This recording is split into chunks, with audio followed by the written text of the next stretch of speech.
Al Franken's book, Lies and the Lying Liars Who Tell Them, is now in its 12th week on the New York Times nonfiction bestseller list. He talked about it recently at the University of Missouri. Now, we'd originally planned to pair this program with Bill O'Reilly talking about his bestseller, Who's Looking Out for You? However, Mr. O'Reilly refused to allow Book TV to cover his event last week in Long Island. Al Franken is just under 2 hours.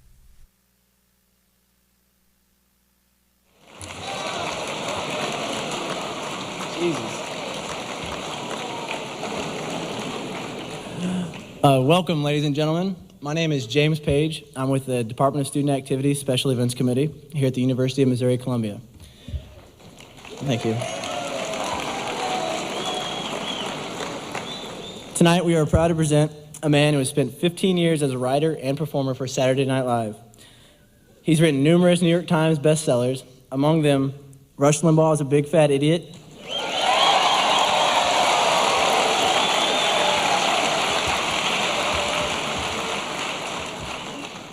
and his current book, Lies and the Lying Liars Who Tell Them.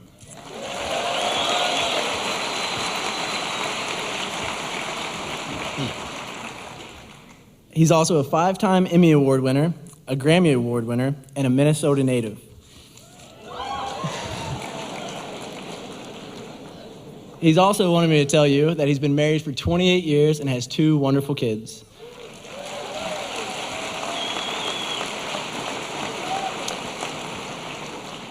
So, ladies and gentlemen, without any further ado, please give a big round of applause for Mr. Al Franken.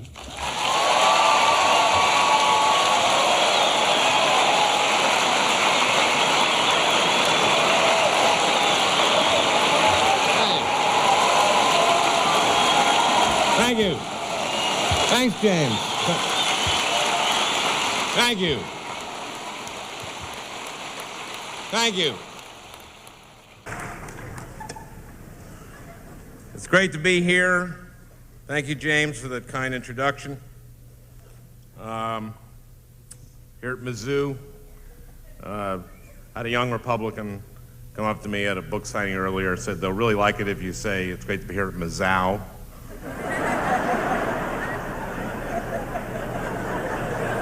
He couldn't fool me.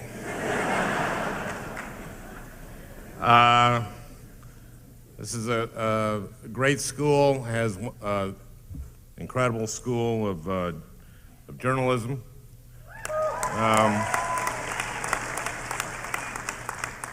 One that I understand teaches that total objectivity is impossible, but it's so important to be fair and balanced. More about that later. How many here have read Lies and Lying Liars? Raise your hand. Okay. It makes a great gift. It's a great gift. Well, a couple weeks ago, the Congress approved the $87 billion package for Iraq, and pretty much had to support our troops. And you know, it's funny.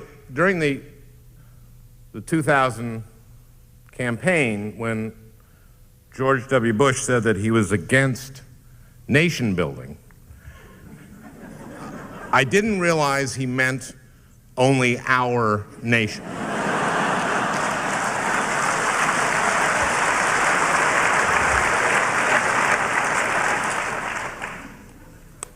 This president will be the first president since Herbert Hoover who has not created one new net job in his first term. We've lost almost 3 million net jobs. Net is important. I saw Don Evans, the Commerce Secretary, on some show the other day and said, well, we've created a lot of jobs. We've just lost more.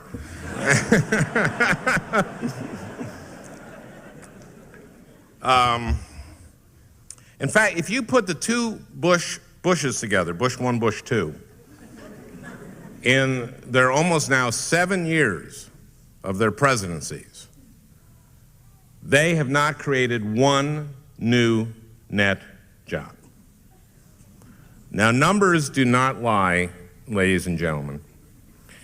If you extrapolate from that, if the Bushes had been president, had run this country from its very inception to the present day, not one American would have ever worked.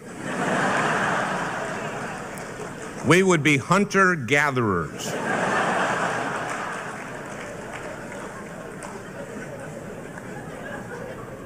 Bill Clinton, during his 8 years, 22 to 23 million jobs, new net jobs created. I saw Clinton a while back, talked to the Council on Foreign Relations. He spoke from just a few notes, spoke for a couple hours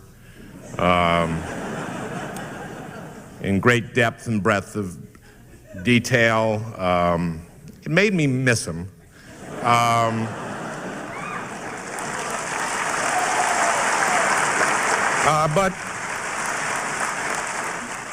But in fairness to President Bush, there is more to being president than simply being articulate, intelligent, and knowledgeable.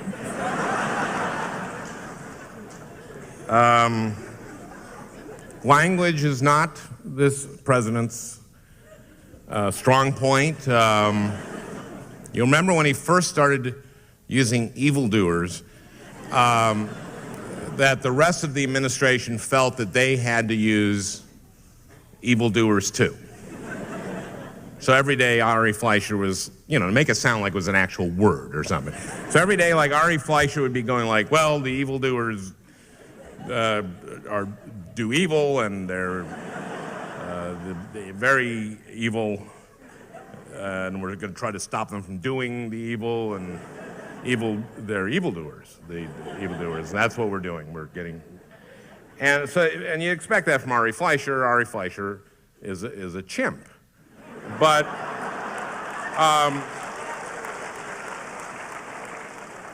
well, what was really fun was watching, like, Cheney try to work evildoers in the. It was always like, this is not a war against Islam. This is an effort to eradicate the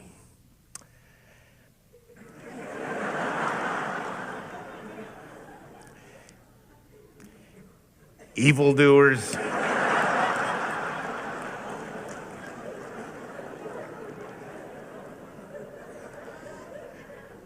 And remember when we first started the war against terrorism, remember when President Bush referred to it as a crusade?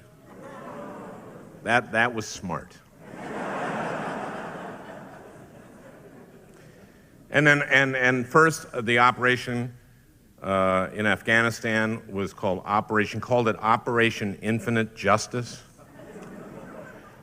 My feeling at the time was that Karl Rove should have just gone out into the streets of Washington, flagged down a cab, gotten a Pakistani cab driver, and brought him into the White House and just run this stuff by him first. You know?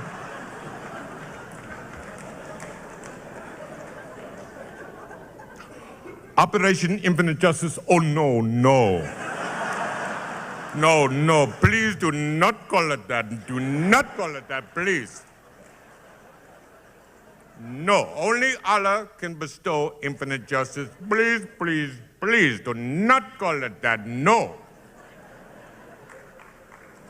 What else? What else you got?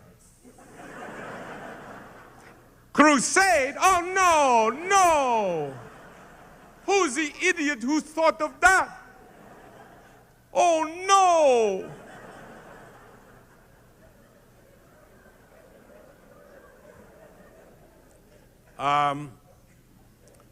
Remember when Don Rumsfeld used to hold a lot of press conferences? And he got high points for his press conferences. But I noticed one thing. I don't know if you noticed this, but when Rumsfeld was on thin ice, he would start doing this thing where he'd ask himself rhetorical questions and then answer them. It was always like, Are we going to be the target of another terrorist attack? Sure, you bet.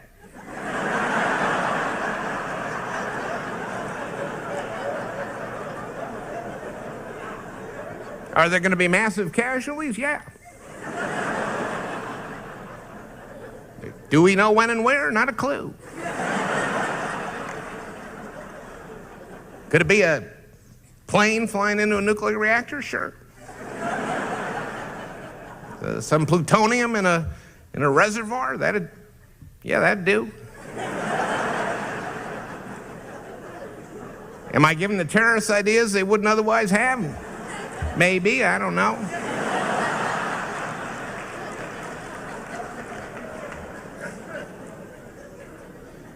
Great administration. You sent us maybe the best. Our Attorney General, well, come on.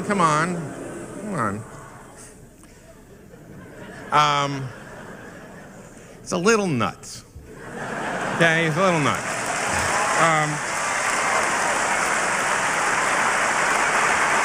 I know, that sounds harsh, but I think I can prove it. You know how the, and I'm not talking about the Crisco, the anointing himself, which is, that's weird, that's weird. I'm talking about the Attorney General, when he gives his press conferences, does it from the Great Hall of Justice in the Justice Department. And behind him, he has a podium, and behind him is the Spirit of Justice. It's a woman. It's a statue of a woman, and the statue has a bare boob. It's a boob. It's a bare breast. It's a boob. And boy, he just could not stand being photographed with a bare boob behind him. He just didn't want to stand in front of another boob. He just did not want it. So, and what does that say about him? I mean, how does John Ashcroft, like, let's say he goes to vacation in Rome. I mean, does he walk around with an erection the entire time? What does this mean? So he spends $8,000 draping the boob. You know, I have a better idea on how to spend the money. Use it to fight terrorism.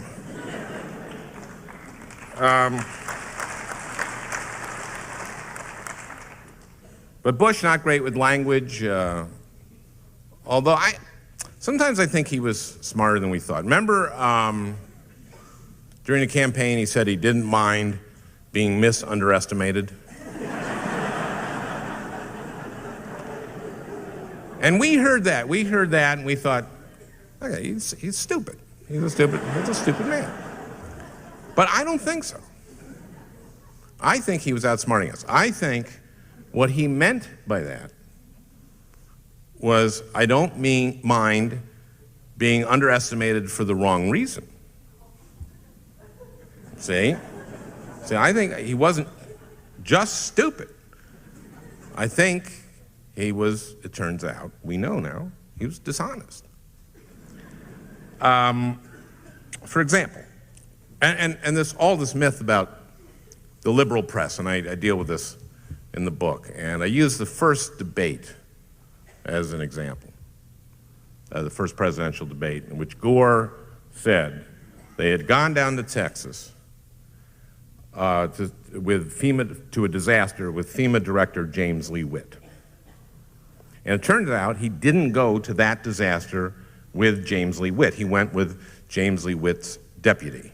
He went to 17 other disasters during the Clinton-Gore administrations, but that one he went with a deputy of James Lee Witt. But the press jumps all over him.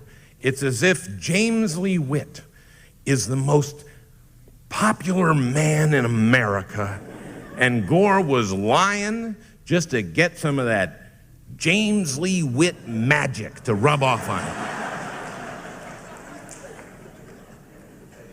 Article after article. In the same debate, Bush said, and he said this repeatedly, he said repeatedly during the campaign, he said, by far, the vast majority of my tax cuts go to those at the bottom. That's a quote. He said that many times. In the debate about his tax cuts, he said, by far, the vast majority of the help goes to those at the bottom. By far, the vast majority of my tax cuts goes to those at the bottom. Now, as you know, the bottom 60% got 14.7% of that tax cut. Now, this is a more significant misstatement than I went down to a fire with James Lee Witt. Don't you think? Nothing from the press. Now, is it because the press has this huge conservative bias? I don't think so. I think the press at that point just thought, he doesn't know. Leave the man alone. He doesn't know. He doesn't know. But he did. He knew. And I think when he misled us about why we went to war in Iraq, he knew. In the State of the Union address, when he said that the British had learned that Iraq had attempted to buy large quantities of uranium from Africa, he knew that wasn't true. The British can't learn something that isn't true. By the way, if there's anything in my book that turns out to be wrong, I got it from British intelligence. And I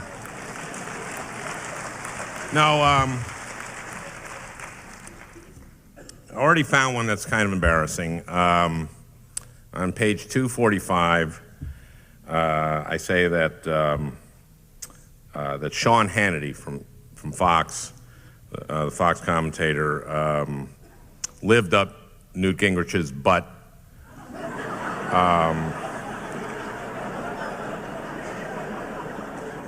From 1994 to 1998. We got that from British intelligence, and sorry, it turns out that Hannity only took residence up Gingrich's butt in early '95. So I apologize for that.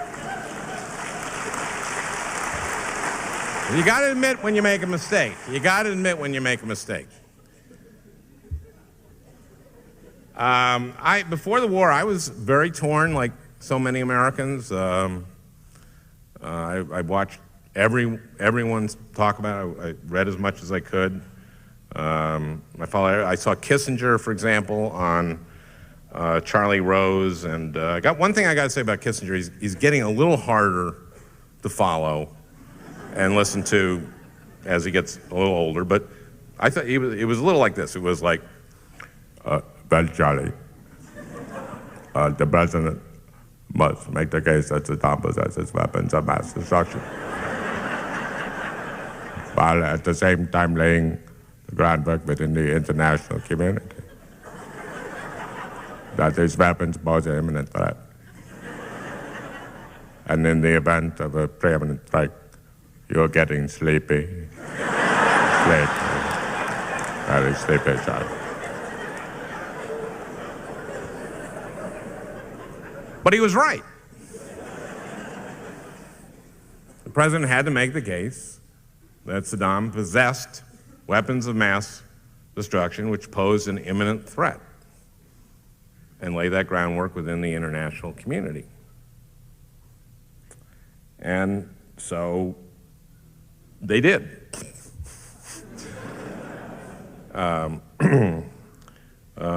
It is one thing and I'm going on my 4th USO tour next month. I'm not supposed to say where I'm going. No, it's my honor. My honor. I'm actually not supposed to say where I'm going. I'm going to Greenland. This time of year, it's very depressing up there, watching for Soviet missiles coming. Anyway, I'm going there because, wherever I'm going. And I love doing it. And I gotta say, it's one thing for a president to lie about his sex life. It's another thing for a president to lie about why he is sending our men and women into battle.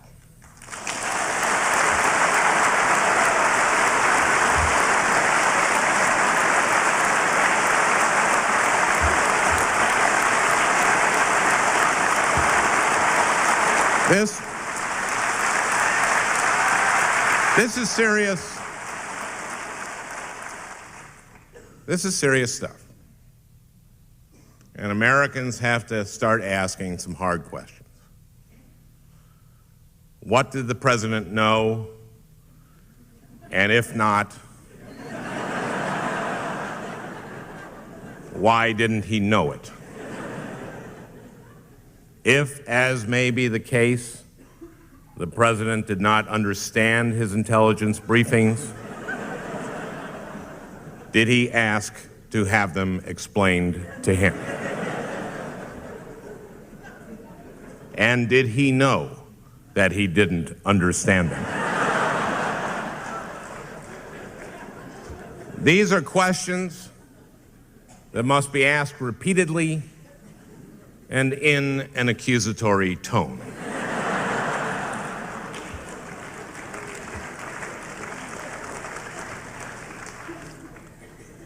So I was saying what a great school of journalism this is. I've been asked by a student to discuss tonight the lawsuit from Fox against me, and they're trying to, and my publisher Dutton trying to suppress the book. I'll tell the story of it. It's a great story to tell, and you'll really enjoy it. You'll get a kick out of it. And I really enjoy telling the story. It's great. Okay, it started at the end of May. I was in Los Angeles to do a thing called the Book Expo, where authors tell booksellers who are having a convention about the books that are coming out in the fall. And I was on a panel with the great Molly Ivins and with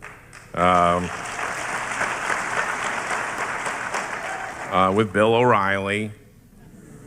No, come on.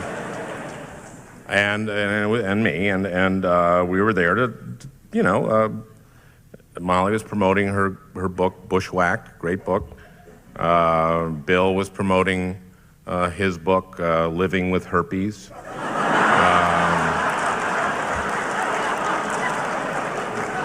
It's a very good book, very good book.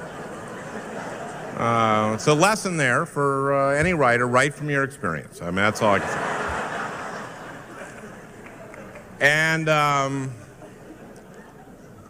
And I was plugging, lies and lying liars who tell them, a fair and balanced look at the right. And O'Reilly did not like the fact that his picture is on the book that has the words lies and lying liars on it. So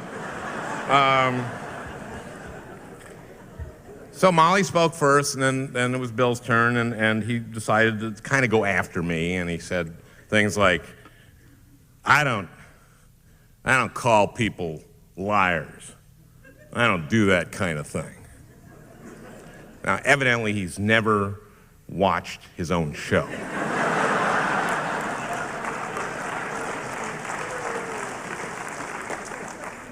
And evidently, he didn't realize this wasn't his show because I got to actually get up and talk.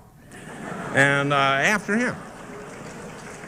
So I really felt that I owed Bill an explanation of why he was on a book called Lies and Lying Liars Who Tell Them, so I did explain it, using mainly stuff from the book, mainly Nexus transcripts, just stuff in the public record, and proved that he was not just a liar, but, well, kind of a pathological liar.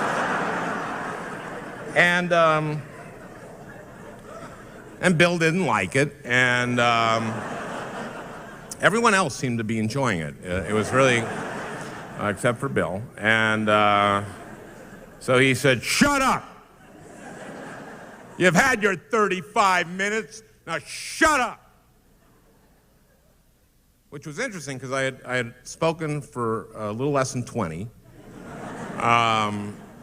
He couldn't even tell me to shut up without lying. It was an interesting thing. So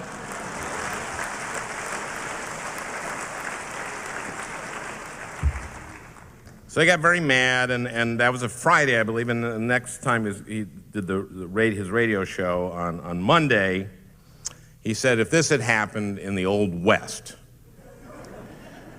we would have had to have had a shootout. So I thought that was interesting, and but the most interesting thing was that he guaranteed to his radio audience that he would have won the shootout 150 years ago when we had our shootout. And I found that very interesting, that he could guarantee to his audience, and a lot of you probably don't know this, but it was very odd to me, because during the summers, I do the whole state fair quick draw circuit, and I'm like third in the country, and I know Bill ain't first or second. So I was intrigued that he could guarantee that. And he said, and this is a quote, he said, "I would have shot Franken between the head." He said that.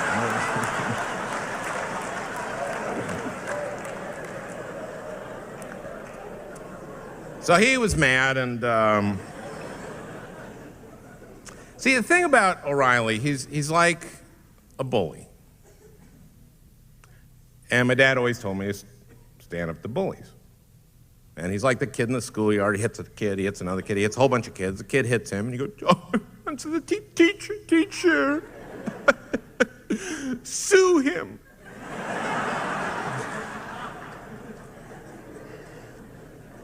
So about a week later, my publisher received a letter from Fox threatening to sue us if we didn't take off his picture and Fair and Balanced, their trademark. It was a lot of irony in this whole thing. And so my publisher actually was kind of a little nervous about this, and she called me up and was kind of upset, and she said, I said, "Don't worry. Look, I've been doing this for 30 years, and I can tell you that satire is protected speech, even if the object of the satire doesn't get it."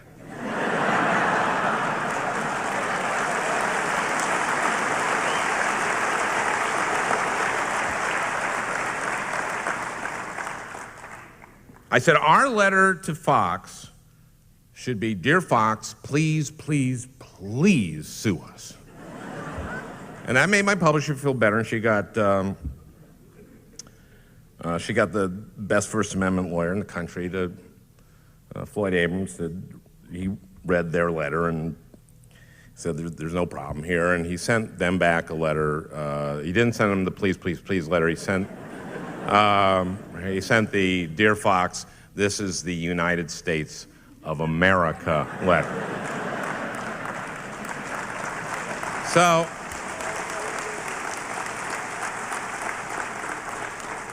I figured that was it. I knew that they're not gonna do this. And they did. I went on vacation, found out I was in Italy, I found out I went with my family, and I was woken up by someone in the house, said, "Al, you're being sued by Fox." And I said, "Good." And I went back to sleep. I'm not kidding you. And then I got up a couple hours later, and I got on my email, and I started getting stuff from Team Franken, the students at Harvard that helped me research the book, and they were all going like, "Isn't this great?" And they knew, and I checked Amazon. We were like shooting up. You could phew, and went to #1 on Amazon like 12 hours, and we were in Italy just going like, "They're suing us! They're suing us! Fox is suing us!" So, and it goes to court. We go to court. We have a hearing, and they were literally laughed out of court. Now, usually when you say someone was literally laughed out of court, what you really mean is they were figuratively laughed out of court. No, not here. They were literally laughed out of court. People came from miles around to be in the gallery of the court, this federal courtroom, and to see this great First Amendment case. And the case was that I had violated. See, I didn't even know it was about their trademark, Fair and Balanced, and I didn't know whether it was that we had simply violated their trademark by putting it in the subtitle, or that I had violated, or I had stolen their idea of using Fair and Balanced ironically. I thought maybe that was it. You stole our joke! It's our joke! So, so the Fox attorney starts off, this is her first words out of her mouth arguing the case, is, "Your Honor, the Fox News Channel has over 85 million subscribers." And the judge says, "I don't know what that means. I get cable.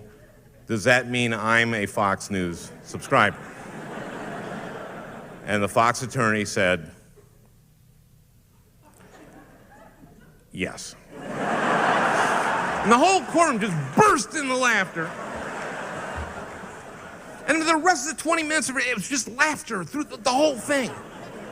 It was like she was in a lawyer's nightmare. It was like it was like a miracle she was not in her underwear, this woman. And then Floyd made our case, and then the judge said, "I'm going to go to, I don't know, my chambers, and I'll come back with a decision." And it was like this.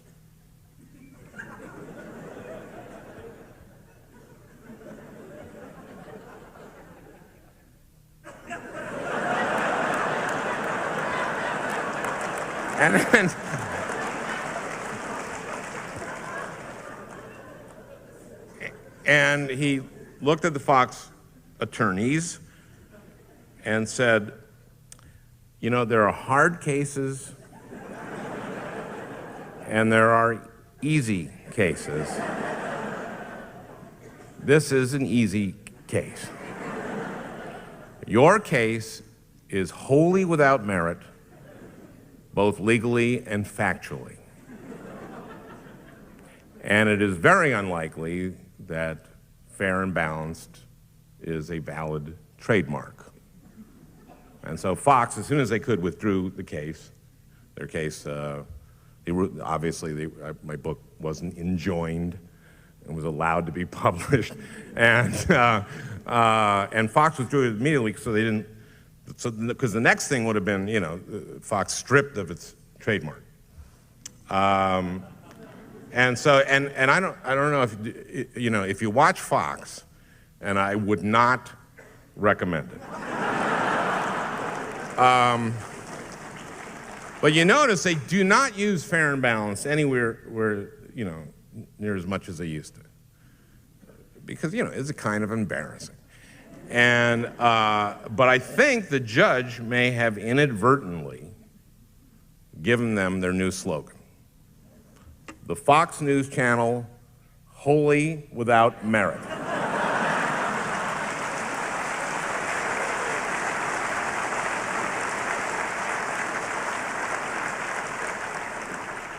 Now, the Fox News Channel, like the other parts of the right-wing media, the Wall Street Journal editorial page, talk radio, Rush Limbaugh, also from the state. I may be doing a radio show, and we're going to try to do drug-free radio. It's going to be...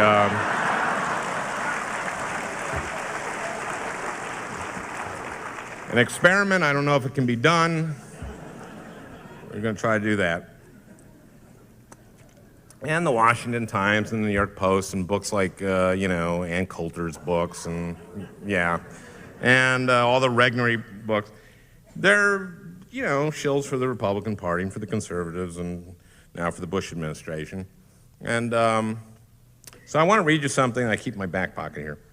It's from Brit Hume on August 26th about, I'll just read it. It's from his Grapevine segment of his show. This is a quote. It says, 277 U.S. soldiers have now died in Iraq, which means that statistically speaking, U.S. soldiers have less of a chance of dying from all causes in Iraq than citizens have of being murdered in California, which is roughly the same geographical size.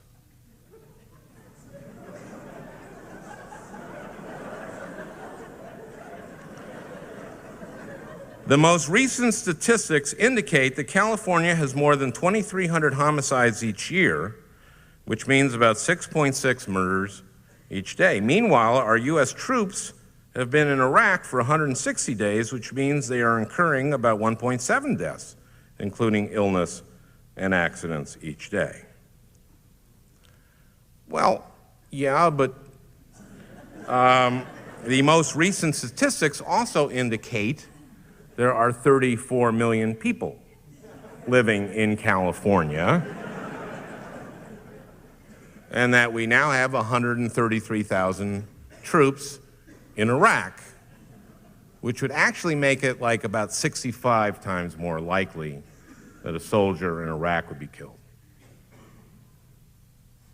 And for everyone who's killed, 5 are maimed. So this was pointed out to Brit Hume by the Washington Post, and he said this. Admittedly, it was a crude comparison, but it was illustrative of something.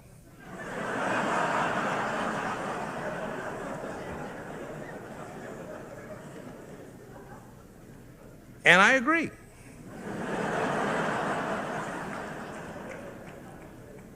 And I happened to be at a Dean rally, and I was, by the way, I'll talk about this later. I've done rallies for Dean and for Gephardt, and he's a great guy, great man. I'm doing for John Kerry and for Wesley Clark. The idea is I'm helping them all raise money so they can run negative ads against each other. I think that's I think it's a good plan. I don't know what I'm doing. Anyway, so I read this at a Dean rally, and I got to the point where he says it's illustrative of something. I said, yeah, it's illustrative of how big and then I used a word I shouldn't have used. It's synonymous with poop shoot.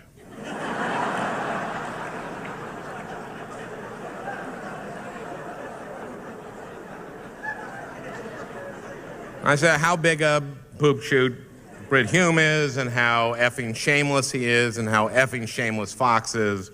They're effing shameless. And so I was, and I was mad. And I don't apologize for getting angry when someone trivializes the danger that our soldiers are operating under in Iraq.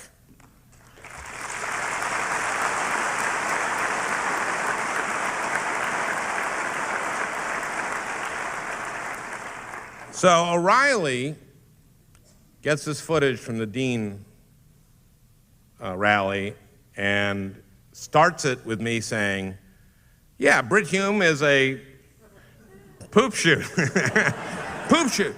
And he's effing shameless. And Fox is effing shameless. And they're effing, you know. And he runs that and he goes like, this guy's nuts. What's wrong with this guy? You see, I tell you, he's crazy. So O'Reilly goes on his book tour and he starts bringing it everywhere. So he brings it to The View.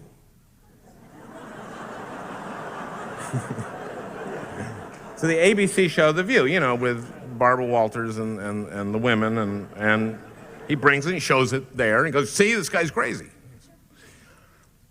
And I did The View a little later and explained it, but the producer for The View told me that he called the guy he got the footage from at Fox and said, what did Al say right before this? And the guy from Fox said, oh, it didn't make any sense. So O'Reilly, does everyone know about the Terry Gross interview, the Fresh Air interview? So O'Reilly walked off the show because he was asked very tough questions. He was asked very tough questions. You know, when you come on the factor, you're in the no spin zone. You're going to ask the tough questions. But don't ask me tough questions. So Terry asked him, so this is about in context. So she asked him about this interview he did with Jeremy Glick that I write about in the book. Jeremy's father died at the World Trade Center, and Jeremy signed a petition against the war in Iraq and had some kind of lefty things to say. And O'Reilly was very surprised that someone whose father died at the World Trade Center would sign this petition and had Jeremy on his show. And Jeremy said some things on the show that got him mad, like that Bush, the elder, had helped fund the Mujahideen. You know, true stuff. And so he told Jeremy to shut up. Shut up. Get the transcript. Sound familiar? And then kicked the kid off the show, unplugged the microphone. And then according to Glick, and this is written in Harper's, said, and actually O'Reilly hasn't denied this, but he said to the kid, get the F out of here or I'll effing tear you to pieces. Okay, so Terry Gross asked him about this, and he goes like, did you read the transcript? And Terry said, well, I read the transcript in Harper's. Ah. Now, that's the left-wing media. They take things out of context. If you read the whole transcript, which is very readily available, which, by the way, it is, you'll see this kid asked some pretty outrageous, or said some pretty outrageous things. He said that President Bush and Bush I, the elder, orchestrated 9/11. That's pretty outrageous stuff. So as a reporter, I got to ask him if he had any proof, and he didn't. And that's defamation. Okay. Now, in writing my book, I had read the transcript, and the kid didn't say anything of the sort. So I got a telegram from Jeremy, and he said a few things to me. He just wanted to say, he said, I just wanted to wish you well and let you know how grateful I am that you addressed my episode with O'Reilly in your book. It's very difficult to lose your dad in such a violent fashion, and even harder to have your love for your family questioned so abrasively by such right-wing hacks as O'Reilly. And then he goes on later, he says, about O'Reilly, he says, he has been defaming me almost weekly. At first, he totally blew off the episode, but I figure he's on the defensive because of all of the negative press. He is telling the press that I said that Bush knew about the World Trade Center. And in the Terry Gross interview, he says that Jeremy said that Bush 1, Bush 2 orchestrated it. He said, we never even gestured toward the question of prior knowledge in any way. I don't believe Bush knew. This is obvious to anyone who saw the episode or read the full transcript. This is very damaging for me. I'm a PhD candidate and freelance writer. It doesn't help me to get gigs being painted as some sort of conspiracy nut. Now, O'Reilly has been saying over and over and over again that I am a smear merchant and I've been defaming him, and I've been asking him publicly as much as I can to come up with one fact about him in my book that isn't true. And he hasn't been able to. He keeps saying I doctored his photo. I didn't doctor his photo. I talked to it was a public domain photo. Actually, at the book expo, before we went on, he said, that's a doctored photo. And I said, it isn't, we got it public domain. I was going to doctor, I was going to de-splotch it.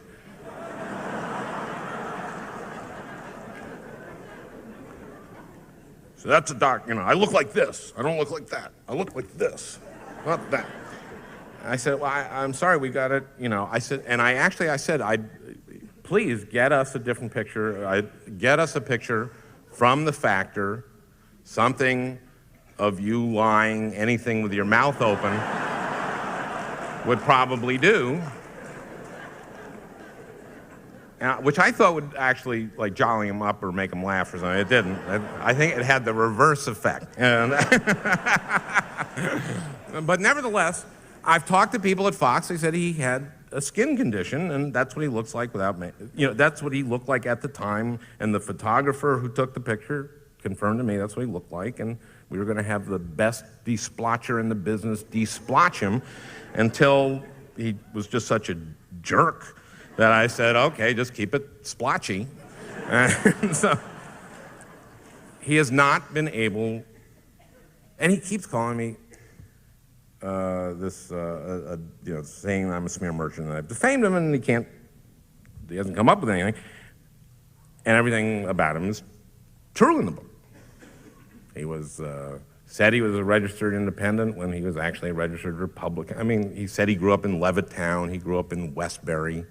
Actually, Levittown, he has this image of himself as this, this working class guy who came from a hard scrabble background and lived in Levittown, this working class. Well, we got it from an inside source that he didn't grow up in Levittown, he grew up in Westbury. The inside source was his mother.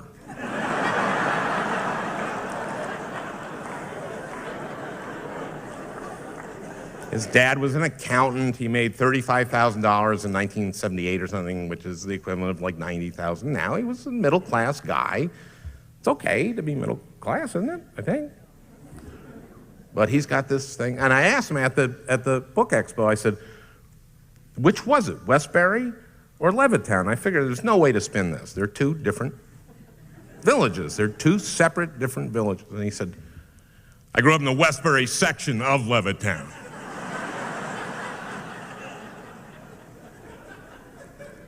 Which is like saying I grew up in Brooklyn, the Manhattan section of Brooklyn. It's just. So he's accusing me all over the place of defaming him, and you know what? I don't like it, but I have a platform. I don't have his platform. I'm not on the air every day, but I at least have a platform. This kid doesn't.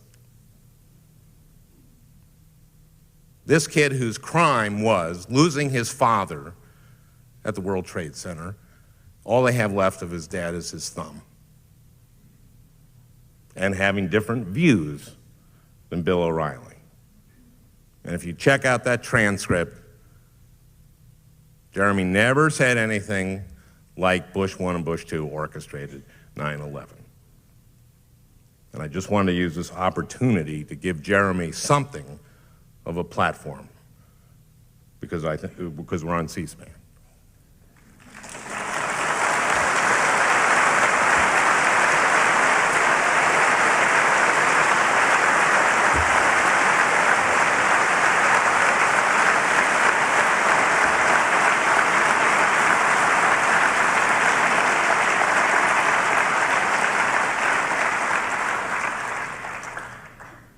You're a great crowd. Everywhere I've been going for this book, amazing crowds.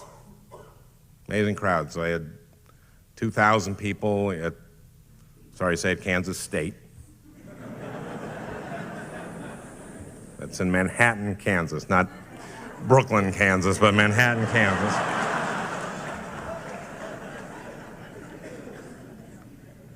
We had 1,200 people in a Barnes & Noble in Austin, Texas.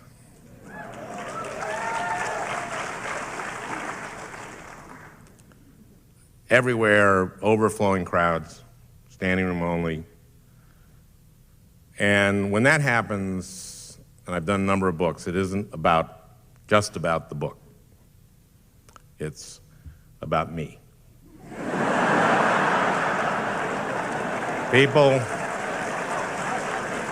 People just love me. No, it isn't. It is not. Something is happening in this country. The tide is turning. The tide is turning.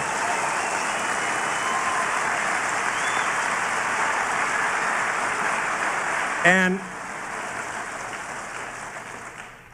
there is some anger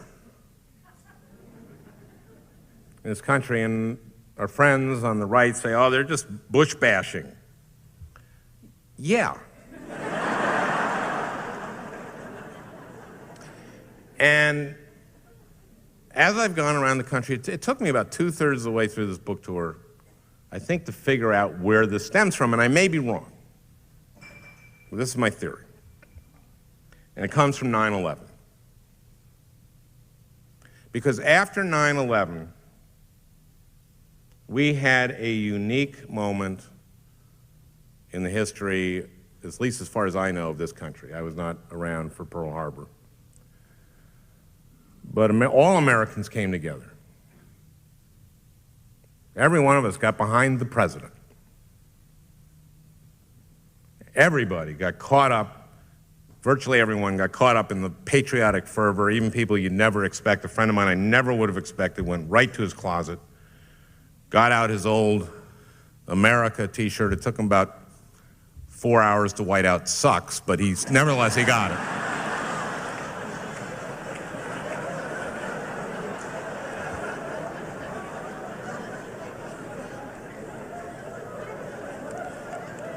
But Bush had this opportunity. He had an amazing opportunity to lead this nation into a new American century in a spirit of mutual purpose and mutual sacrifice. But instead, he just hijacked it. He just hijacked it for his own political benefit.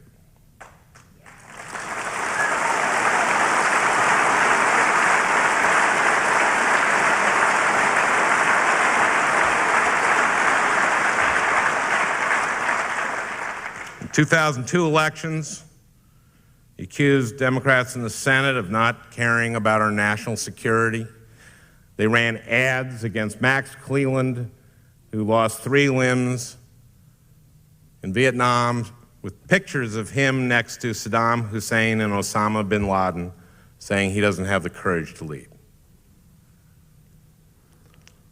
This president has not asked anyone who's affluent to sacrifice anything. He just, during a time of war, he just given bigger and bigger tax cuts to those of us at the top. I admit it. He hasn't asked a thing of us, maybe to stay alert.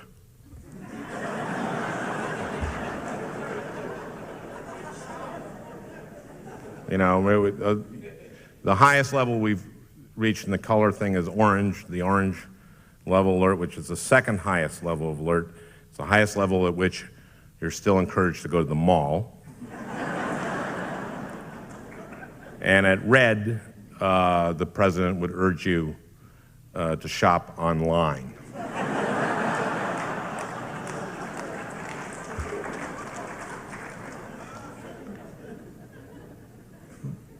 So we have these tax cuts, these deficits. This president took a surplus and made it into record deficits. He took a surplus of goodwill around the world and turned that into a deficit. And who's sacrificing? Well, our troops are in Iraq pretty much alone. People on the bottom who are going to get the vast majority of the help are losing, single moms are losing Medicaid, people are losing jobs. No Child Left Behind is the most ironically named piece of legislation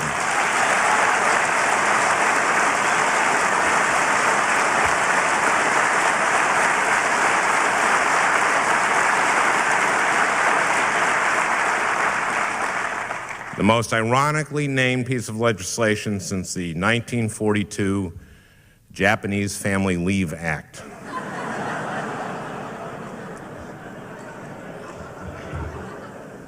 These Republicans, they love irony. The Clear Skies Initiative. That evidently, the purpose of that is to clear the skies of birds. Right now.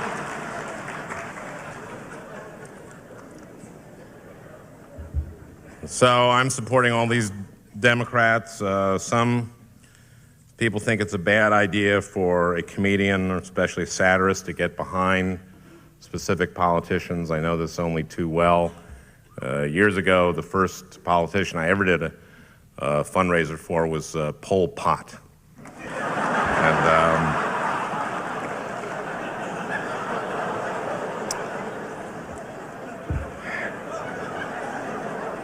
And a few years later, I saw the killing fields, and I got to tell you, I felt like a schmuck.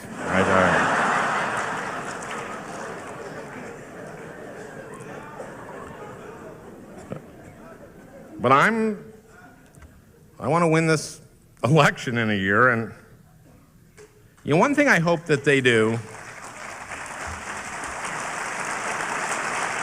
one thing, and it's going to take all of you,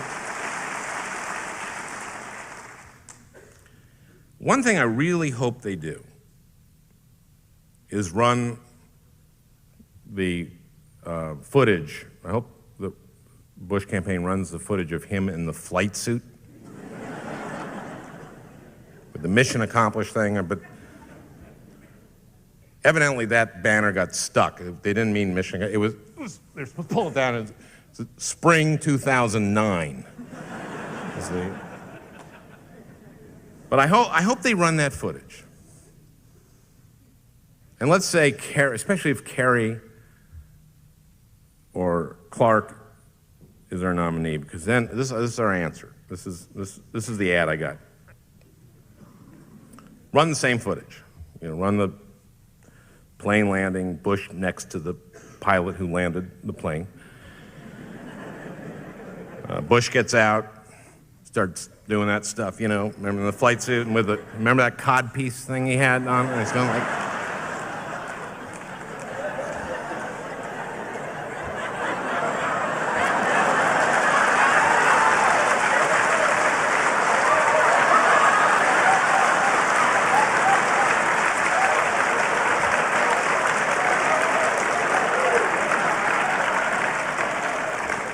let's say it's John Kerry, and you hear John Kerry say,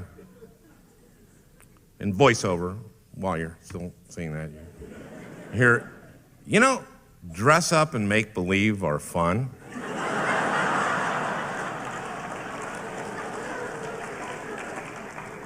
But when George W. Bush had a chance to be a real fighter pilot in a war, he chose instead to let his daddy get him in the Texas Air National Guard, and then went AWOL for a year.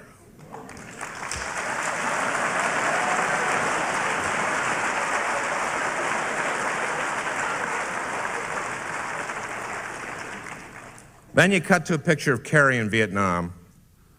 He says, "This is me in Vietnam. I'm sorry, the picture is so grainy. It's a little too dangerous to have a lighting crew come in." And you cut to Kerry in a pirate suit, full pirate suit. Big sword, you know, the big mustache and the eye patch, the big hat with the plume and a parrot.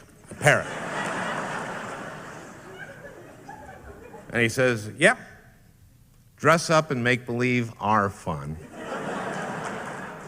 But you know, we need a real president who knows how to create jobs and keep our nation secure. Isn't that right, Petey?"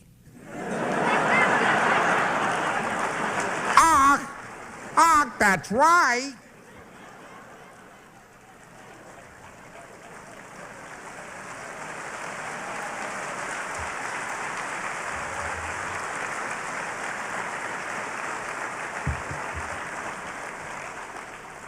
I am so glad you're here. Thank you for coming.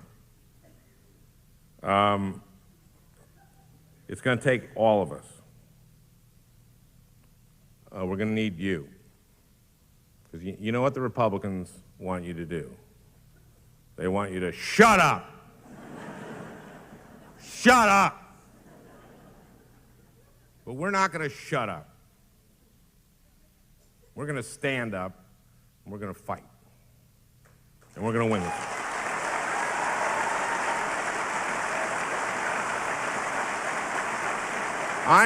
Thank you.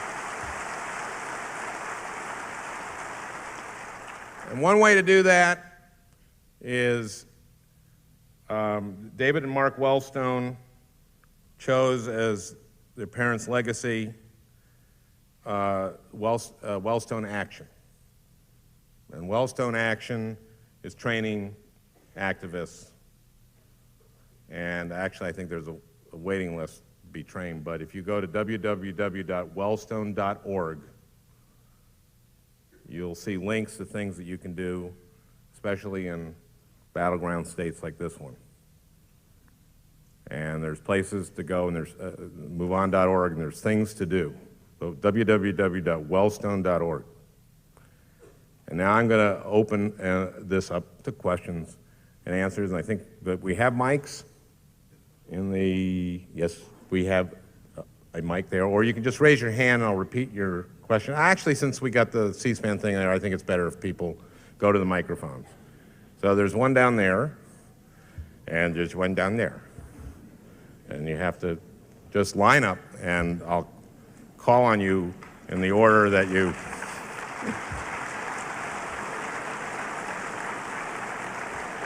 You, sir. This is a political question, but I just want to ask you. Anything. In lieu of recent events, would you let your daughter date Michael Jackson? I wouldn't let my son date Michael Jackson, but my daughter... I have no problem with my daughter. He's innocent until proven guilty, and I hope he's innocent. And it sounds like a really sad thing. Yeah. Speaking of which, you have a question about Rush? No, I'm sorry. Go ahead, I'm sorry. Hi, I'm from Bangladesh, and I just wanted to say that I've been raised by many proud Americans, and I'm really, really overwhelmed by so many real and proud Americans here today, including yourself. I wanted to ask, I'm a journalism major, and I know from experience that predominantly we are liberals. Our ideologies are very liberal. Why is it that we see so many, Bill O'Reillys and Joe Scarboroughs and, all these weird people out there predominantly?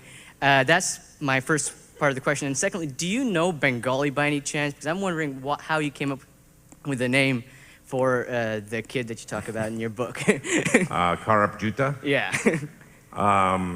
If you don't know, Karap Juta is the 14-year-old Bangladeshi boy who writes a chapter in my book. I point out in the book that the liberal media, no major newspaper ever endorsed or came out against NAFTA or GATT, and it's because journalists know that they can't be replaced by a 14-year-old Bangladeshi boy, as many American workers are. And so I conceptually thought, well, maybe that's not true in my case, and said that my editor got a Fort Karup Juta to write a chapter which starts with "Work in the factory is very hard." I told my editor the kid wouldn't be funny, and he wasn't. I think, what does Karup Juta mean? Because I know we took Bangladeshi words. Well, it means bad shoe. Bad shoe? Yeah. Yeah, that's right. Yes, now I remember the... Let's name them, and yeah, okay, means bad shoe. Well, this issue of why is the media the way it is, and your experience is that the students, you find it in journalism are predominantly liberal. There is that argument that they make that journalists are liberal, and you wouldn't know it by the coverage. If you look at the 2000 race and the way Gore was treated and the way Bush was treated, if you look at the fact that the New York Times broke Whitewater during Clinton, I mean, the way I put it is that the mainstream media, which is more and more being consolidated and owned by huge multinational corporations, which is one of the reasons, big part of the reason. There are other biases besides liberal and conservative, almost more important biases. There's bias toward get it cheap, which means when you cover politics, cover horse race and cover process. Don't actually discuss school vouchers. Just have two pundits who don't know anything about school vouchers get, a little thing from an intern about school vouchers, and they discuss them. Sensationalism, sex. I mean, during Monica Lewinsky, it was all Monica all the time for a year and a half. There were some news organizations that did not succumb to that temptation. I like to cite them wherever I go. Sailing Magazine.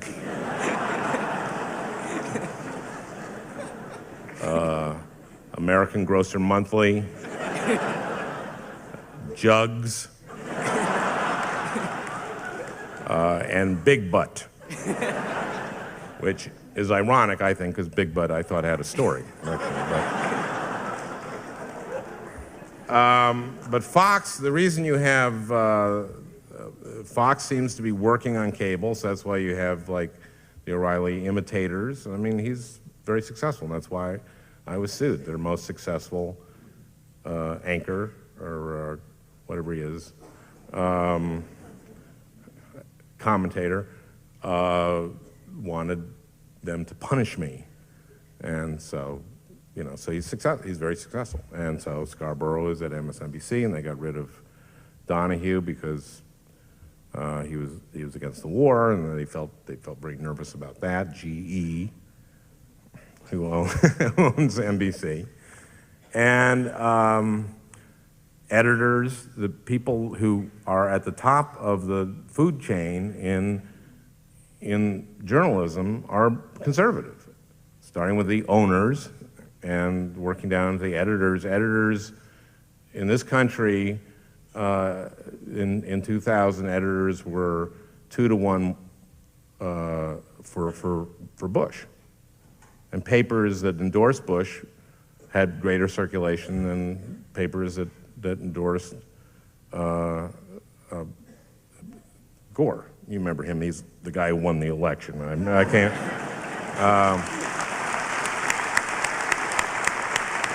But you've obviously read some of this stuff in my book, because you got the Karup Juta. So is it like hopeless? No, it's not hopeless, but I should get to other people because this would be a Karup question and answer session. Thanks. But thank you, yes. Hi. My name's Gail Elliott. Hi, Gail. Hi. I'm glad you talk about substance and lack of it on the radio and television and mainstream media, and that's a concern we all share, I'm sure. I did a straw poll amongst friends of mine, and really to a person, no one had heard of Dennis Kucinich's bill before Congress for a Department of Peace. Right. And so I'm wondering, very few have. Do you want to explain it to them?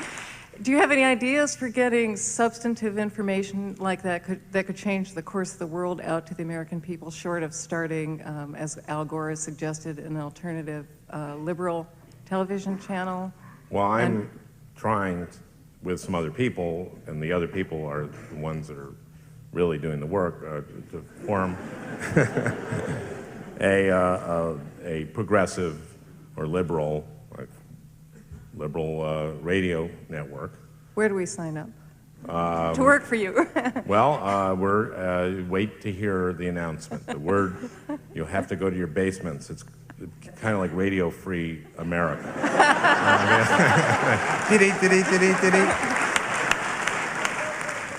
And again, we're going to try to do that drug-free, and I don't know if it's possible. And with compassion, I'm sure, for the addicts hopefully amongst us. Hopefully that will, and Republicans scoff at, like, a Department of Peace. It's like, that's not a bad idea, is it? I mean, isn't that good, peace? Yeah, Christmas is coming, and isn't that the Prince of Peace? That we're supposed to be that. Well, I do talk a little bit about religion, and there's a chapter called Supply Side Jesus, where I talk about greed and Christianity. But Thanks. Go to this gentleman. Yeah. My name's Drew. Hi, Drew. I am a recovering Republican. Oh, I'm sorry. Thank you. Welcome.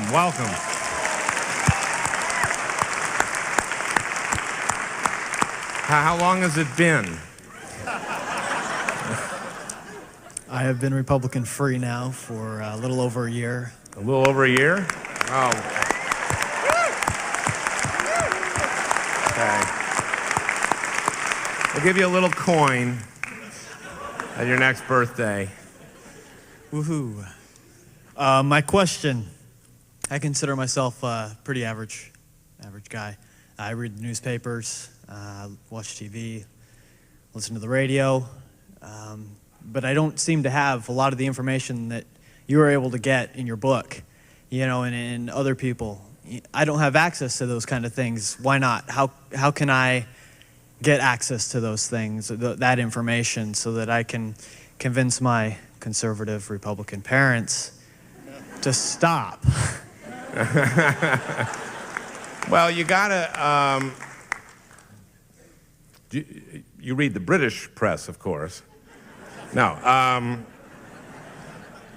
well, I would like start using your computer a little bit to shop around for some, just things like, Move On and Slate.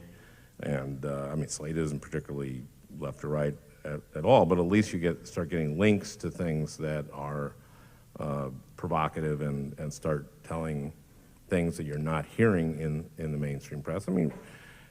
There's an interesting study done by the University of Maryland, and I would suggest like NPR and PBS. And NPR and PBS aren't, I don't think they're liberal, but liberals tend to listen to them more.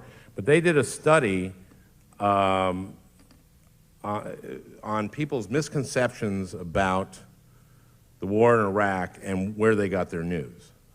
And they found that people who got most of their news from Fox were 4 times as likely to have certain misperceptions about, such as that we have found weapons of mass destruction, or that the majority of the world opinion was for our invasion. And one of the things that they found out was that the more you watch Fox, the more likely you were to have these misperceptions. So, in other words, the more you watch Fox, the stupider you got. But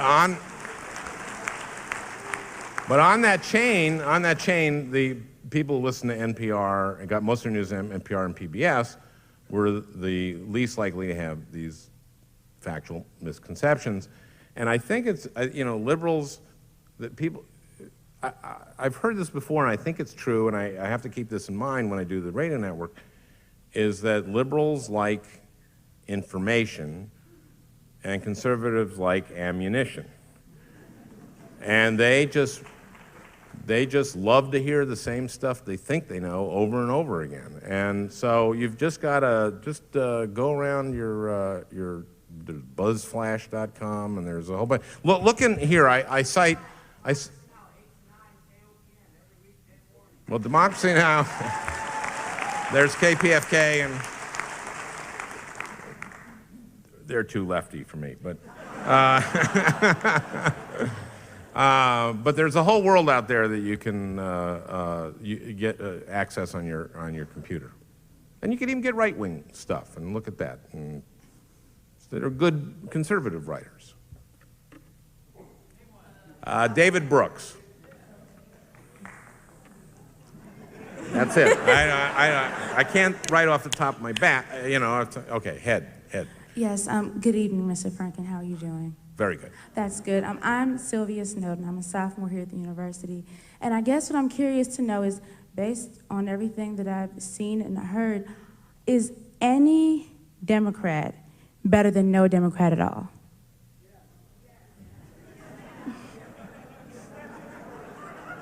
Yeah.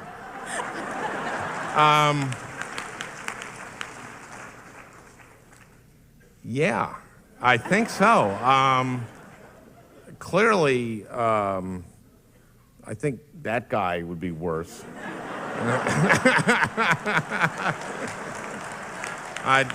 Yeah.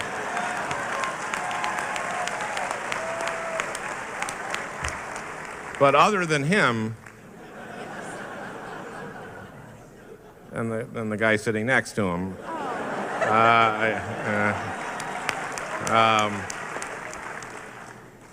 yeah. Good evening. Good evening. Thank you for complimenting my wife earlier this evening in one of the books you signed for me. Anyway, I wanted to get that through. It was a gentlemanly. Yes. Oh, thing. absolutely. Yes, it's fine, right? Okay. Oh, absolutely. And it'll bring great laughs for years to come. Okay, good. My question is, Fox's lawsuit was obviously literally laughed out of court, and I enjoyed seeing that happen very much this summer. But doesn't Glick have a case against O'Reilly for defamation? And are you helping him to pursue that in the courts? Okay, this is a very good question, because I asked, I won't say who the lawyers were, I asked the lawyers about this, and they said that he would have to prove that O'Reilly knew he was lying. And O'Reilly is so crazy that O'Reilly could make the case. So I just thought that he had said that. And so the lawyer's advice to me, then to Jeremy, was stay out of court, which I think is usually a good idea. But this was really literally to get a defamation thing. Part of it has to be done with malice, and it has to be done knowing that you're lying. And I really think that he doesn't know sometimes when he's lying. I actually do think that he could make a very strong case for the pathological part. But I mean, he can obviously see the transcript, and if he's doing this week after week after week. Yes, well, I hope now that, I asked people at Fox, actually, I made personal calls to people at Fox to tell him to stop this, and they wouldn't do it. Yeah. I was just wondering, considering how many rumors have been floating around about your possible political future if you're planning on running for Congress in the next election. Okay, well, somehow, okay, in Newsweek there was a little thing about the possibility of my running in 2008 for the Wellstone's seat. I guess the way that kind of came about was that when I went back, I went to do some Wellstone action events, and some people there asked me, and I got to do that. And one particularly very emotional event was there was a publishing party for a book of photos of Paul and Sheila campaigning and Marcia too, and Paul was this amazingly, he would hug you, and he literally touched people. He's an amazing guy. And I mean, when I say touch people, it's not like the governor of California.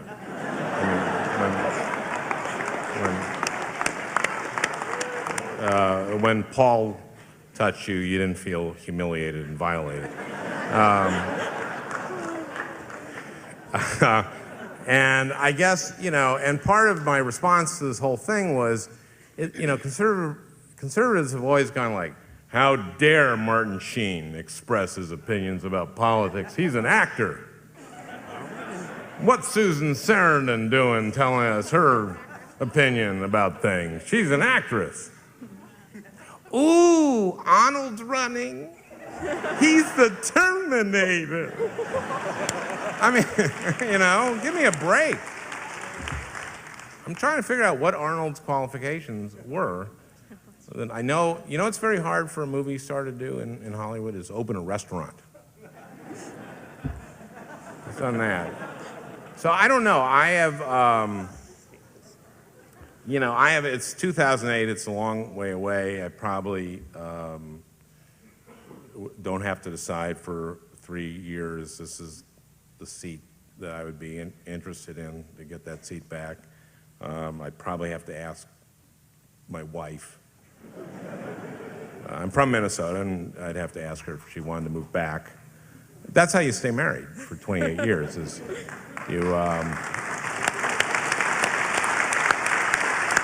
that's my advice. Do not go back to the state that you were raised in without consulting your spouse. But in a way, I would be running for office in order to spend less time with my family.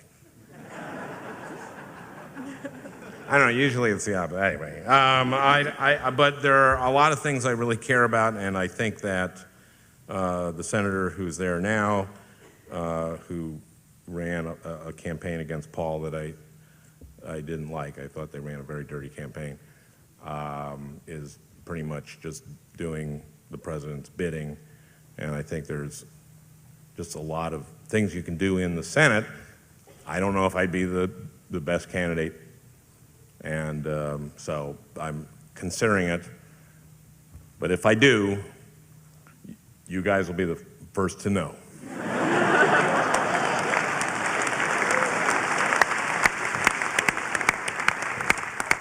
But that's just not true. Yes, sir. Well, actually, I was going to ask the Wellstone question, but I have another one now. They're talking possibly of drafting Hillary Clinton for the 2004. What do you think about that? It isn't going to happen. One of these 9 people running is going to, and Hillary cannot run in 2004. She promised not to run in 2004, and it would just, if she did, it would just confirm all the worst things they say about her, so she can't do it, and she's not going to. I told Hillary that she should just go to New Hampshire to make an announcement and get everyone all excited and just say, I'm not running, so you Republicans can stop raising money by saying I'm running. So she said, they just raise it anyway. She said it wouldn't work. Yeah. Yes, sir. A few minutes ago, you mentioned actors who run for office, and as a political scientist, I was wondering your thoughts on the Republicans' push to idolize or cement Ronald Reagan's legacy. Given, he was such a great policy maker. No, really. So I was wondering what your thoughts were on that, given his policies. Well, especially, let's talk about, for example, the CBS movie. I am probably the only liberal who I think CBS blew it from the moment they started that project. To do a movie on Reagan and concentrate on that relationship when he has Alzheimer's and she is taking care of him, I think is problematic. I think that if you're going to do a movie about Reagan, you do it about the fact that he created this huge deficit, that he armed the Mujahideen, that he armed Saddam, that he armed Iran. He armed 2/3 of the axis of evil. He, he funded terrorists in Central America. He was, in my mind, a terrible president.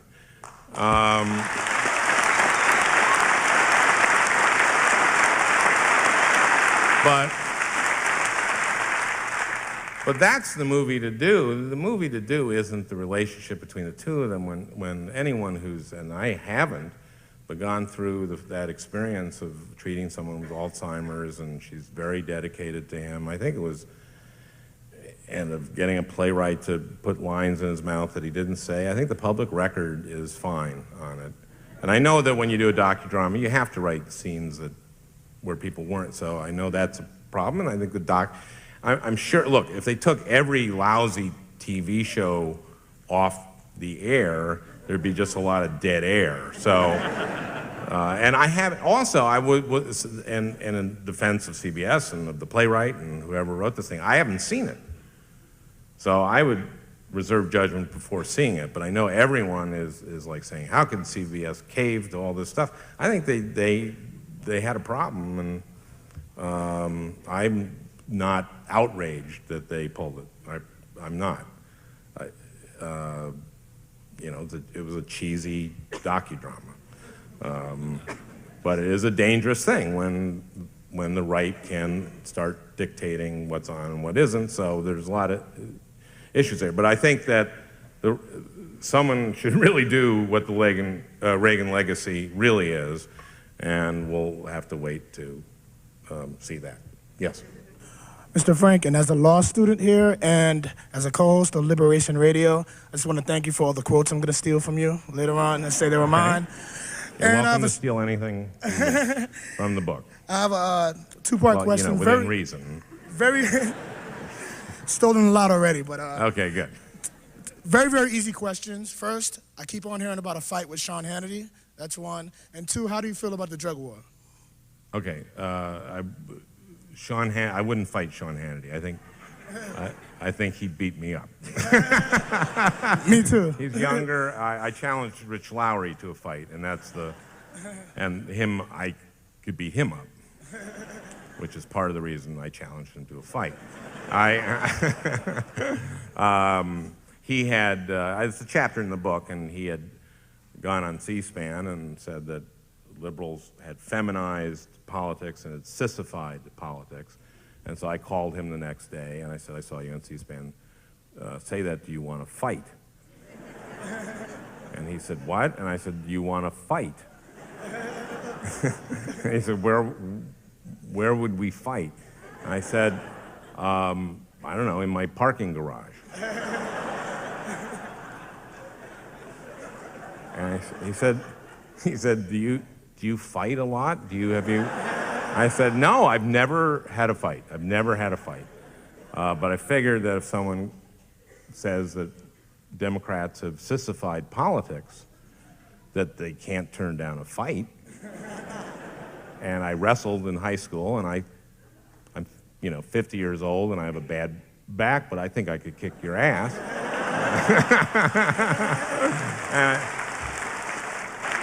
And he said, what are the rules? I said, no rules. It's like Fight Club. There's no rules. The first one to say uncle gives $1,000 to the other guy's charity. So, and he said, well, can I think about it? And I said, sure. And and he declined. But I don't think I'd fight Hannity. I think it'd be a good fight. Let's put it that way. But I don't want to be in a fight. I mean, it's just.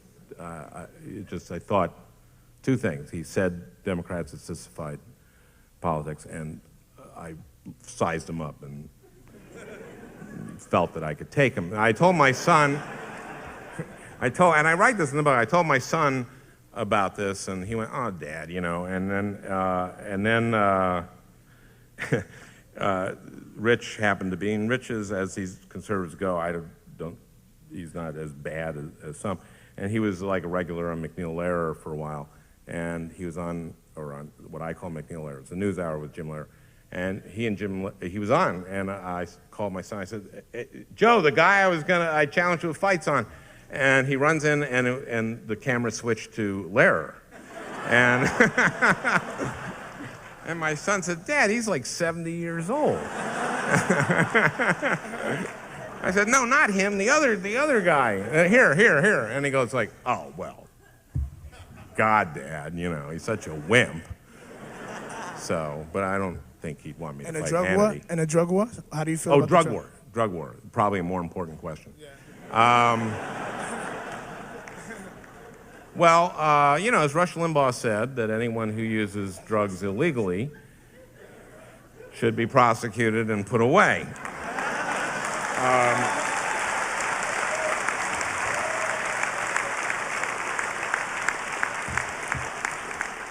I don't agree with him. I think they should be treated, but that's what Rush believes. And so, as you know, we're praying for Rush, and that, you know, that he's in recovery. And as you know, in recovery, you take responsibility for your actions. So I'm sure that Rush, any day now, will, if the allegations are true that he took drugs illegally, which I guess he'd have to be addicted the way he was, that he will ask, demand, to be put away for the maximum sentence, and put in and ask for the most dangerous prison, where we're praying for him that he'll be in a cell with maybe an African-American cellmate who saw the Donovan McNabb comments on ESPN. So we're praying. We're praying for him. Yes. Hi, Al. My name is Janet, and I'm a high school English teacher as well as a mother to 2 teenagers. And I brought my 17-year-old son with me tonight as his birthday present. And I was wondering if you or Stuart Smiley would have some words of wisdom or advice to give to him this evening, for real. Okay. Well, I don't know if Stuart's even here. Let me look. Will you look for me? Let's see if he's here. Okay.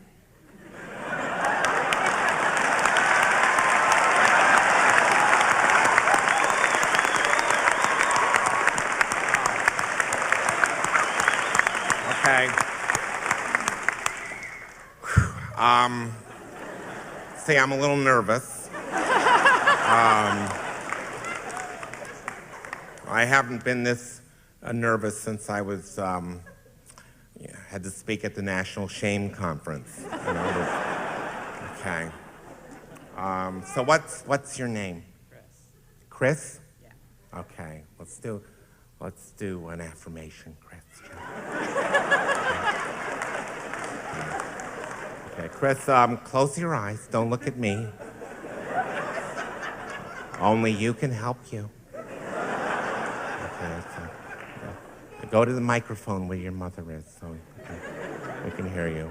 Okay, close your eyes, though. Okay. Say, hello, me.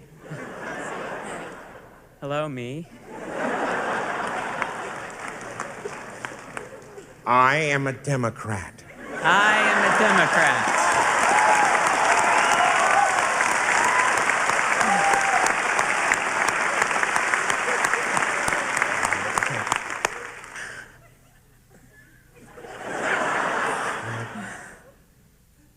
Did you say it? Say it again. I am a Democrat. I am fun to be with. I am fun to be with. Because I'm good enough? Because I'm good enough. I'm smart enough. I'm smart enough. And doggone it, we're going to beat Bush. And doggone it, we're going to beat Bush.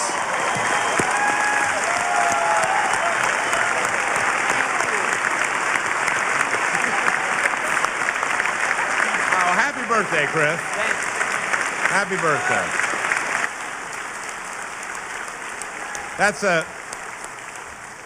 That's a misuse of Stuart. Stuart's very apolitical.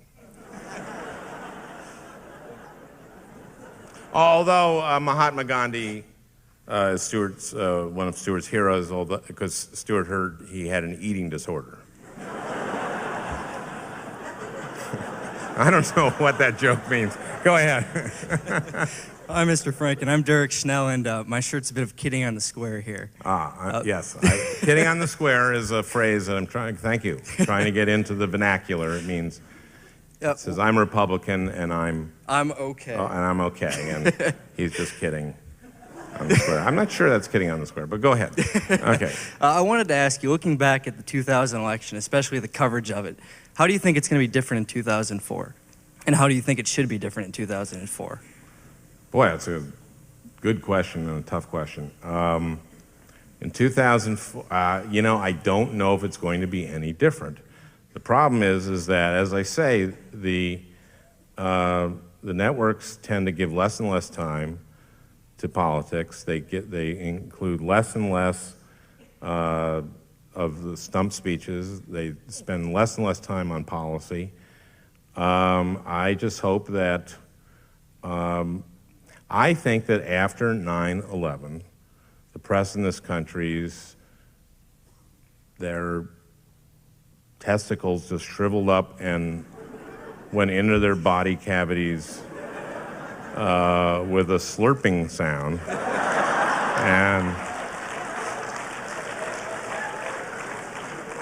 And they haven't descended yet. And, I mean, for example, when Bob Novak ran that piece about where two top Republican administration officials outed a CIA agent, this is in July, where were Woodward and Bernstein? I mean, what happened? Nothing. We heard almost nothing about it until the FBI announced that it was doing an investigation. Now we've heard very little bit about it since. Can you imagine if the Clinton administration had outed a CIA operative? This is Joseph Wilson's wife. Joseph Wilson is the guy, the former ambassador who went to Niger to check on the document that said that Iraq had tried to buy uranium from Niger, and he came back and told the CIA that it wasn't true and there was nothing to it, and the CIA told the White House, and then it ended up in the State of the Union address. And they had taken it out of the Cincinnati address when he told the country why we were going to war, but it showed up again in the State of the Union address, and Condoleezza Rice was asked why, after the CIA asked them to take it out in Cincinnati, why it was in the State of the Union address, and she said, well, we forgot. So Joseph Wilson writes an op-ed piece in the New York Times, and someone in the administration, top administration officials, according to Bob Novak, call him and like 5 other journalists to out Joseph Wilson's wife, who was a CIA operative in weapons of mass destruction. They're willing to sacrifice a national security asset to punish Joseph Wilson. It was revenge. And if the Clinton people had done this, the press had been all over it. And I don't get it. I just don't get it. So that's...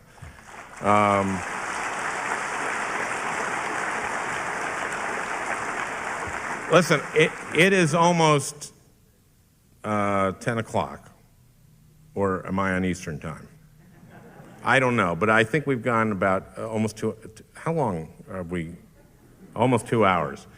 We could go on forever. But that wasn't enthusiastic enough. So, I should have cut it off with the Stuart Smalley. And my showbiz instinct. And I think that, well, let's see how, you just ask me to do another affirmation, would you? No, I'm joking. Okay, what's your question? I was wondering if it would be possible to have, if you think it would be possible to have a successful liberal talk show host without being on Clear Channel stations, and do you think Clear Channel might be would try and suppress someone in that situation? Well, Clear Channel says that they, are just in it for profit, and I believe them. And that although the people like Hicks, the guy who runs Clear Channel, is a crony of Bush's, and I'm not so sure about that. I think that the reason that I'm talking about creating a liberal talk network is that the landscape of talk radio is so conservative that by definition, if I were to do a radio show on a talk radio, any talk radio station in this country, I would be have to go after Rush, and then there'd be Hannity or O'Reilly, or, and radio is really about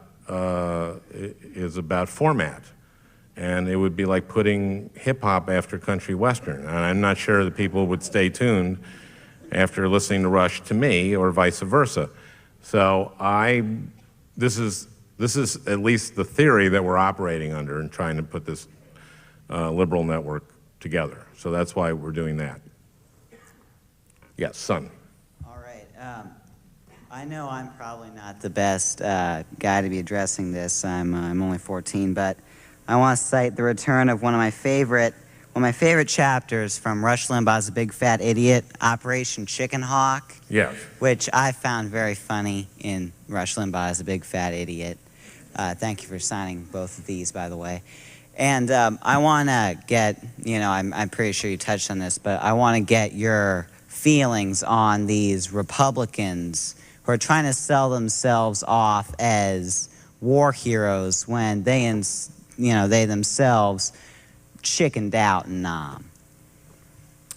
Well, that's the point of Operation Chicken Hawk. In Operation Chicken Hawk, I created this platoon of chicken hawks, which are Rush and Gingrich and Phil Graham and all these, let's see, Dan Quayle, Pat Buchanan, just any of them, just, throw a stone at the Republican caucus and you'll hit a chicken hawk. And put them in a platoon. In the first one, put them in a platoon where Ollie North tries to get them to fight, and they just won't do it. And in this one, I have them on. I have Ashcroft and O'Reilly, and who did I put in this unit? Huh? Oh, yes, of course, Bush and Cheney. Bush and Cheney on Kerry's Swift boat. And their mission is to go upriver and extract the chicken hawks from the last one. Because they've been fragging all their lieutenants and officers, and the brass just wants them out. And it's just going to give them honorable discharges and get them out of Vietnam. So that's what this episode is about. And it's a prequel, actually, to the first one, because I've been studying Star Wars. It seems to work. Well, listen, anyone who has a question, I'm going to do some more signing. And anyone who has a question, you can ask me. I'm here. I'm not leaving Missouri tonight. But I just feel like this has been, this is about the right length of an evening. Have you had a nice time? Sorry to stop with you. Well, thank you very much. I will talk to anyone who wants to talk to me. Thank you. We need all of you to stand up and fight. Thank you. Good night.